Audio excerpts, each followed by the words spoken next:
વાવથરા દિયોદર તાલુકા પંચાયતમાં આખરે કોંગ્રેસની સત્તા સ્થપાઈ છે। હાઈ વોલ્ટેજ ડ્રામા બાદ ઉપપ્રમુખ અને ઉપપ્રમુખની વરણી કરવામાં આવી છે। તાલુકા પંચાયતમાં પ્રમુખ ઉપપ્રમુખ પદે મહિલાઓને સ્થાન અપાયું છે।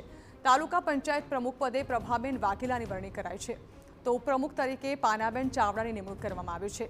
અગાઉ 2 વખત ચૂંટણી મોકૂફ થતાં રાજકારણ ગરમાયું હતું, ત્યારે હાઈ વોલ્ટેજ ડ્રામાની વચ્ચે ચૂંટણીની પ્રક્રિયા આખરે પૂર્ણ થઈ।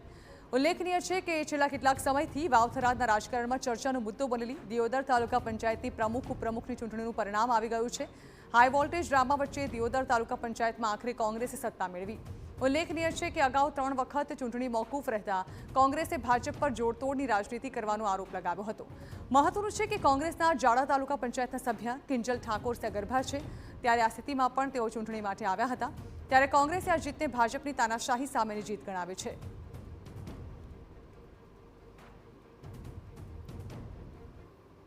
સરકારી તંત્ર ભાજપે જેટલી તાનાશાહી કરી તેમ છતાં 12 સભ્યો અમારા જે અકબંધ થઈને આજે કોંગ્રેસ પાર્ટીની તાલુકા પંચાયતના પ્રમુખ તરીકે પ્રભાતબેન અને ઉપપ્રમુખ તરીકે પન્નાબેન ઠાકોરને જીતાડ્યા છે।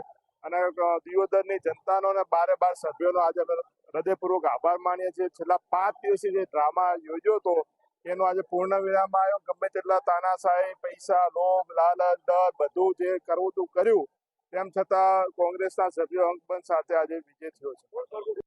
તકલીફ તો ઘણી પડી છે, પણ લોકશાહીનો સાથ આપવા માટે મેં તકલીફો પણ વેઠી, બધું વેઠી, પણ અત્યારે સત્યની જીત થઈ છે એટલે હું બહુ ખુશી છું। દુઃખ પણ પડ્યું, પણ મને અત્યારે દુઃખની કાંઈ ચિંતા નથી અને હું ખૂબ ખુશ છું।